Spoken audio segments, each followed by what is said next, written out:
All right, good evening. Welcome back to Archeage 101. I am Jalan with the Paradox Gaming Network, and tonight we're doing another viewer request episode. Tonight we're going to talk about 4 different topics. The first is the fish delivery event on behalf of Fisherman Todd that has you going all around the world, and we're going to talk about if it's really worth it. The next, we're going to hit up Hallowtide, which is coming this week. Going to talk about both sides of the event and why this is a big event for people, especially new players. The third, I'm going to give you just a basic introduction into UCCs, just some basic tips and tricks and maybe some access to some programs you haven't had access to before. And finally, I'm going to talk about stat migration. As always, if you need to get in touch with me, you can see right here my website. You can get in touch with me via email. Discord is probably easiest. Hit me up at Jalan, #8446. And if you need help at any time of day, you can jump into the Archeage 101 classroom, and hopefully somebody there can get you an answer. I do want to let everybody know that the glider codes were given out tonight. There was a video posted a few hours ago. If you had any problems getting your code, please contact me through the official forums or by email. Now, Lindsay Lewis in 6 O's. Your accounts do not allow for private messages, so you will need to fix that and then contact me on the forums. I also wanted to thank Craven for the use of his image that was provided that I kind of stole for this slideshow. As with all my videos, I'm going to ask 3 things. Number 1, if you like it, subscribe so you can stay on top of all the Paradox Gaming news. If you liked this video in particular, please give it a thumbs up. Or if I didn't meet the mark and there's something I can do better, please leave a comment below. Finally, before we get started, I want to let everyone know that I did open a Patreon account. A couple of things I'd like to do with the gaming network moving into 2018, but the very first thing you'll see is that I want to give away 5 Apex. So as soon as I've raised $50 in sponsorship, I'm going to raffle off 5 Apex, and I'm already $18 into that goal. Whether or not you want to sponsor, I do invite you to go ahead and follow that link, which will be in the description, just so you can see what I'm planning to do with the network in the next coming year. And all of that aside, let's get into the good stuff.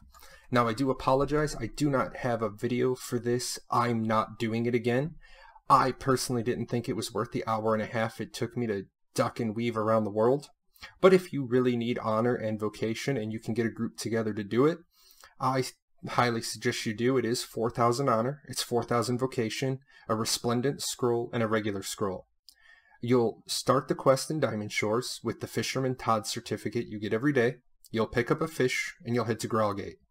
Now, when you get to Growlgate, expect some PvP. The one time I went, there were some pirates around. And pirates out there, stop being cheaters. You're dirty, stinking pirates to begin with, which is fine. But don't drop mailboxes and warehouses on the quest guy. Number 1, you already know that that's not allowed. Number 2, most of you are high enough gear score that you don't need to do that. And really, think about it, guys. You're ganking like 4K gear score players who are just trying to get ahead in the world. You're actually killing off your own competition. So if you want to do that, you're a pirate. Everybody expects you to be like that. But don't cheat. There's no need to cheat. So after Growlgate, if you live that long, you'll head to Friedick. And then right on the beach on the west side of the island, you'll pick up another fish. And then you'll head straight south to Ynister. And there's a turn in there.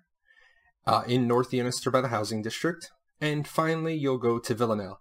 Now, I don't know for the Newians. I do not know if it's different for you. Like I said, I play East. That's what I run. And I just don't know if they send you somewhere else. As a reminder, nothing is safe. None of these zones are festival or anything enabled, so it's PvP all the way. The next event that I am more excited about is the Hallowtide event, which will begin tomorrow, hopefully, if everything goes right. Now, this is a blast from the past. If you were around for Christmas 2015, you remember the docks in Marianople and Ostera, I believe. I know it was Ostera. And you run around for X amount of time, 20 minutes, 30 minutes, and you break boxes. And inside these boxes are just straight goodies. Now, I highly recommend that you do this kind of at the off hours of your server, if you can, because you want to be able to bust as many pumpkins as you can. Christmas 2015, a lot of times you'd be tripping over other people and wasting time. So it starts in Mirage Island this year, and you talk to the masked Daru, you smash a lot of boxes, and you get a lot of rewards. Now down here are the common rewards, and on the next couple of slides I break out the rest. But before I go into the goodies, I want to let you know that there is the other Hallowtide event that is split between 2 crowns and Solus, and that for you returning players is the candy toss, and the other couple of things, the snail races, the sniff out the bag of candy with the snail, the pumpkin carve thing, all these things that give you the usual festival tokens. Now right here I have indicated that you can get an extra pumpkin breaking broom, say that 3 times fast, which will give you a 20, 25, or 30-minute variety. They didn't really explain if it was random or what, but I'm just giving you the information I have. They talk about a new mount. It's the snail, so if you already have the candy shell racer, you have the mount. And then since times are always a big deal, right here are the times for the events. So it's 3, 7, 11, and 3 a.m. Eastern, and noon, 4, 8, and midnight Pacific.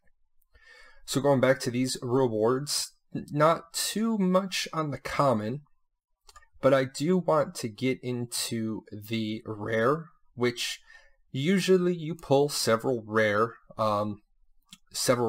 in a smashing event, and it's pretty impressive that the very rare includes the anchoring emblems, and the super rare includes Hypnos Scrolls and the Hypnish Blessings. I truthfully am really shocked that the Divines emblems didn't end up in super rare. So this event's going to go for 15 days, and if you can knock out a lot of these pumpkins, I'm sure you're going to come away with a handful of rare or very rare items. Now the other event, you'll see that these are tokens. Right here is the broomstick bag, the 30 tokens, and it says unwrap to gain a 20, 25, or 30-minute broom. That's probably RNG, we'll go with that. The other one I want to point out is all the way here at the bottom. Even if you don't like events, I recommend doing this and stocking up on, a healthy supply of pumpkin taffy. Been a while since, we've been able to get it, and it's a decent boost, 15 stats all around. So even if you don't want any of this good stuff, I definitely advise you to do the event a few times to get some taffy. Now moving into UCCs. I want to first let you know that I am not an expert on UCCs, and I'm going to show you that I have screwed up a bunch, even in 3.5, even in the evolution, I still screwed up a bunch of templates. When you do this, it has to be 256 by 256 exactly. Now you're going to hear people say it can't be any bigger than 256 by 256. No, it has to be 256 by 256. It has to be named UCC. It has to be a PNG. And it goes in your Documents Archeage UCC folder. Now, I only ever have one file in that folder at a time. I am also cursed at breaking things. So, that's my advice. Just have the only UCC you're trying to create. Now, I'm not going to go through that process. If you need to know how to do that process, how to take the folder file, go to the Crest printer, use a Crest Brainstorm. If you don't know how to do that, feel free to ask. I can do that real quick in another video. So the recommended settings for the crest is a solid background for your flags, for anything that's going to go on a canvas or in a frame, and for your fishing boat. You're going to want a transparent background for everything else. And there are a bunch of templates to make your life easy for doing skateboards and cars and cubes and ramps or whatever. And I'm going to put the full link in the description, but it's really long, so I made you a tiny URL. It's AA101 UCC. It'll take you right to the forum thread. It'll show you all the templates, all the other discussions on UCCs. Now, the difference between a solid background and a transparent background is this one, obviously, you can see here at the corners, very rough 90-degree angles on the white edges. And here, there's nothing. It's just the circle. Now, I unfortunately did not make these on conviction, but I did make some other ones, so I want to show you the difference.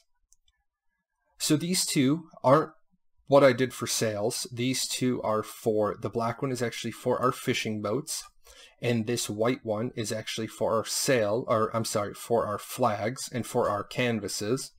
So you can see that if you don't use a transparent background, it's going to 90-degree edge on you, and it's going to look pretty bad. If you, however, take these and you put them on a transparent background, these actually look pretty slick. These look pretty nice. This one up here is actually the black sail crest, and this looks pretty sharp on the galleon sails, but I just wanted to use it for this one as well.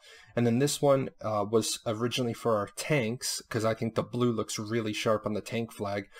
And then we just decided that we weren't going to make a Clipper Merchant sail. We were just going to split between these. Alrighty. Now everybody doesn't have the kind of program they're going to need to do transparent backgrounds. A lot of people can try to do this with Paint, but I just find it easier to use one of these two programs. The first is Pixel Editor. Now I know a lot of people don't like to install a bunch of random programs on their gaming machine, and I was the same way for a long time. So Pixel Editor is completely online. You go to pixel.com/editor, and it's a brilliant program that's totally free. So you click on Create a New Image, and then when the pop box comes up, you need to make sure that you check this transparent box. And when you do that, it's going to give you this same white and gray grid that you saw on my transparent background example. Now I'm not going to go into anything to do with making an image. If you need help with that, and if I get enough people asking for help, I will in fact do a video on that.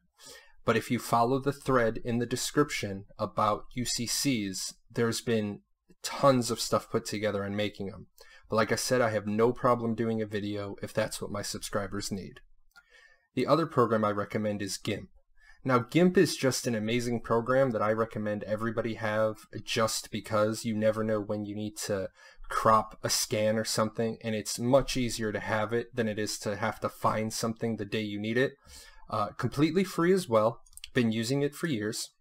When you make a new image, it's going to have this fill with background color, and all you want to do is you want to flip that to transparency, and it'll do the exact same thing with the white and gray background. Now I will let you know that Gimp is a little bit harder to get used to. It does have a lot more features. It's somewhere just under Photoshop, I would say. And I've actually had people tell me that they prefer Gimp over Photoshop because it's a lot cleaner and neater in some aspects. But it's gimp.org, and again, totally free. Now, on that link I'm going to give you are all the different templates you need. And some people have gone so far as to make these black and white so that you can silhouette out. Now, as you can see, this one right here is the flags, and you wouldn't think that there'd be a piece on the top and the bottom that you couldn't use, but there is. Obviously, this is the cube, the column, and if you're feeling really froggy, this is the geometric dome. And I didn't list all of them, but there are a ton of different ones a ton of different templates up there. And our final topic for the night is stat migration. Now, stat migration is something that came about a couple of iterations ago. I don't remember how long it's been in the game, but it kind of fixed an error that was in Archeage that most other MMOs don't have. It allowed you to assign points to those stats that you need most. Now, here at the bottom of the page, what you see is that a clean character with no gear, no titles, no anything has 158 points in all 5 categories. Now I'm going to speak from my perspective, and as a healer, I don't need strength and agility. Now, I do occasionally play a class that has battle rage in it, but I'm not really concerned about the little bit of return I'm going to get on strength, whereas the huge return I'm going to get by maximizing my spirit. So for me, strength to spirit for a healer absolutely made sense. I know that a lot of people say that agility to intelligence for mages absolutely makes sense. I have heard a lot of discussion about what happens to your evasion rate, so I'm going to specifically address that near the end of this section. So basically this is giving you a really good level of customization. Now this is going to be the stat migration window, and I'm going to show you that in game in just a second. And right here it says applied stats 0 of 200. The character I'm going to be working with is a completely fresh, clean, non-mitigated character. I've brought these two things up on the right side of the screen, migration scales and migration scalpels. You can buy 5 scales and actually migrate 300 points in stats. Also, if you screw up anywhere along the line, or you ever decide to change classes, you're going to have to use a migration scalpel. Now be forewarned with this, this undoes all of it. If you need to fix something, you want to fix it early, because if you don't, you're going to have to get all the different books you're going to need. Also be advised that the scales and the scalpels are bound on pickup, no matter if you get them with merit badges or you get them with credits. Now, you can gift these. These are giftable with the credits. Unfortunately, not with the merit badges. So, a couple of things, and I'm going to jump in a game. The more times a day you do this, the more it costs. So the first time it costs you 1 book, the second time more books, the third time more books. So really you want to do this no more than twice a day. Now when I talk about the books that I'm going to show you in a second, you get more books by visiting the Evanbards. And here is a list of all the Evanbards. Or you can visit the IGN website for the Dream Ring, and that'll tell you where the Evanbards are. Now when you find an Evanbard, and I'm not going to do that tonight, but each book will cost you 5 gold, and each book needs 10 honor badges, which is 3,500 honor. Honor badges used to come from the free-for-all arena, so if you were playing before and you were getting the badges, realize this has changed. They're now 350 honor each, and instead of the free-for-all arena giving you honor badges, it now has a daily for 2,500 honor, plus the 300 honor quest for killing somebody. So I'm going to jump in a game, and as I said, here is the Gladiator Arena Manager. And there is Blood, Sweat, and Training, and it's 300, and you can get this done in any of the arenas. But if you're going to do free-for-all for the big honor, you might as well pick that one up. There's Murder for Migration, which used to give you the honor badges, and now it just gives you a straight 500 honor. And then the Merciless Murder for Migration is really the one you want to be doing. It gives you 2 of these 1,000 honor pods. So this is just a really easy way. If you jump in there and you get 10 tags on people who die, you don't even need to get the kills yourself. Just go in there, have a good time, get whatever that is, 2,800 honor. So I'm going to open up a couple of things, and you can see all my gear in my bag because I have absolutely no gear on to have 158. And that's what my menu is. You click this little cog here, and it brings this menu up. Now, I'm going to show you a couple of things, and that is, we've been getting these wrapped cloaked migration talismans, and we've been getting the cloaked migration box. Well, the first one I'm going to open is the wrapped cloak migration talisman box. So that gives me a cloaked migration talisman. Let me move this.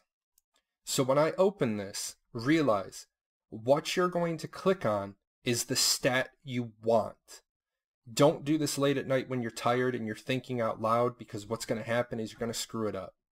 So on this particular character, I'm playing a Hex Warden. So I want strength. So I'm going to click the strength icon, and I'm going to hit uncloak. It's going to tell me it binds immediately, can't be changed, choose carefully, continue.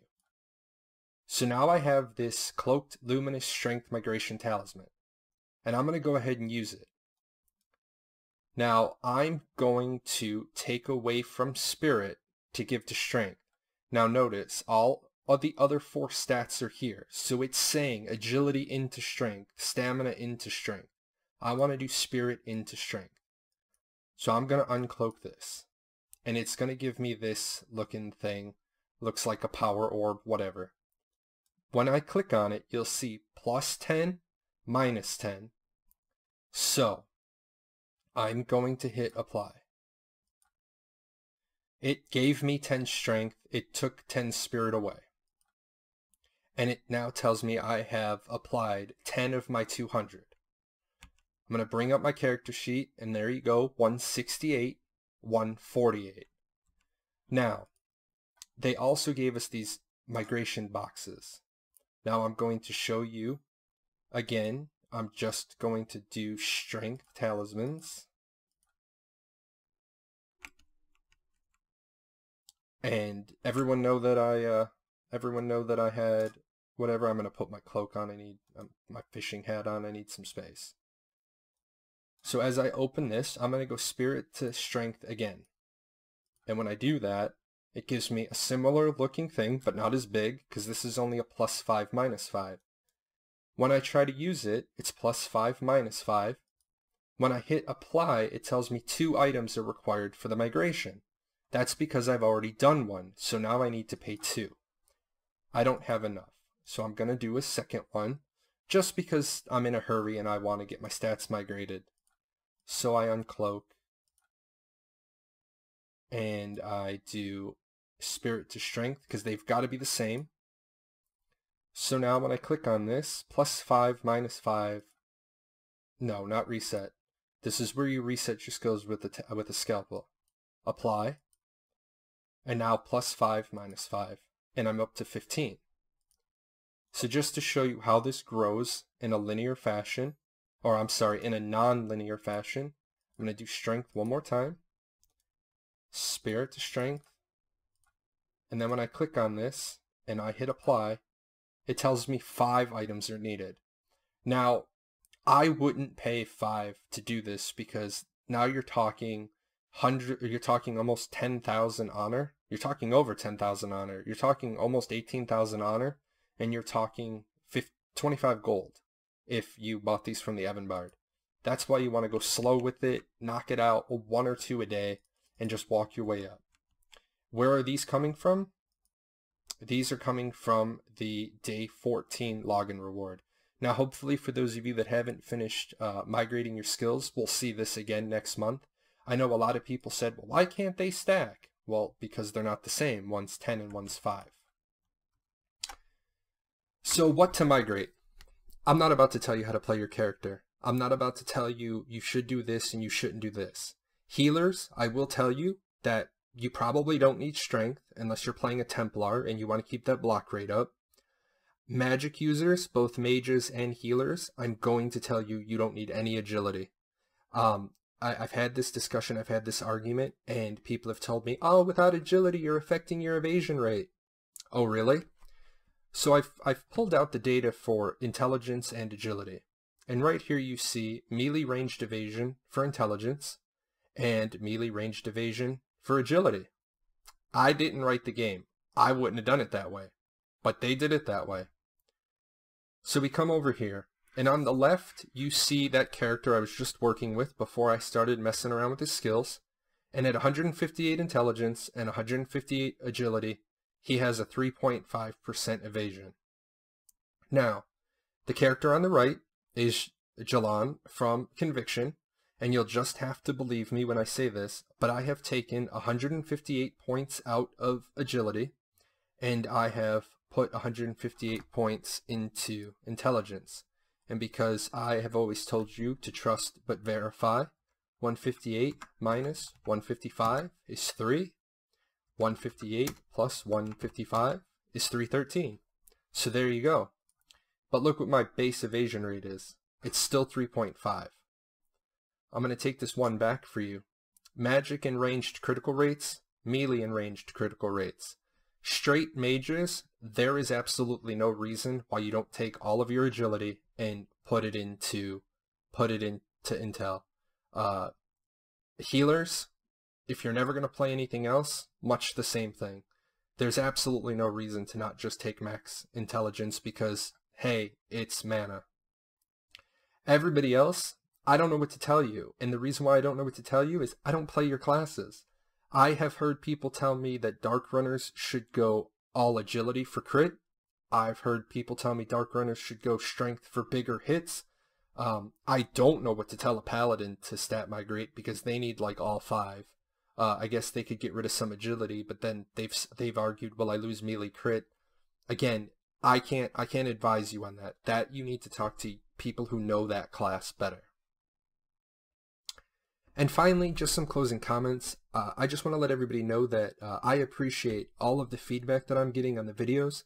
I did spend about 20 hours last week messing around with Voice Meter Banana to try to make it possible for me to stream for some reason, the configuration of my computer, I can't quite get it to work. I can't quite eliminate the white noise when I go live. So I am working on that. I know several of you have asked me to jump on and explain something live. So right now I'm going to be doing that, but you're going to hear some background music just to mask that white noise. So if you're a really good software engineer out there, or I'm sorry, a sound engineer, and you can explain to an old guy what I'm doing wrong, I'd love to hear from you. Several of you have also asked, how did I get started with the videos? Quite simply, I just started doing them. I made a ton of mistakes. My quality was crap. My sound was crap. All of it, but people stuck with me. So if you want to get started making videos or live streaming and you have any questions, feel free to hit me up. I'd love to cross-promote you and maybe drive some people your way. My time in Archeage has been phenomenal, and if you're actually following my other videos, I invite you to check out my Ashes of Creation first looks, because that game looks phenomenal. And I'm going to put a referral link to Ashes of Creation in the link below, in the description below. If you haven't already signed up for it, if I could ask a favor, use my link, because I really want to get into the early alphas so that the day the NDA is lifted, I can just power drop tons of stuff for you guys. And finally, Fortnite, if you like cartoony zombie shoot 'em ups, having a ton of fun in that game. I've got a couple of videos on that as well. Hey, you. Yes, you. Yeah, you. I'm talking to you. Hit that subscribe button. Watch a couple of more videos. Go check out our website.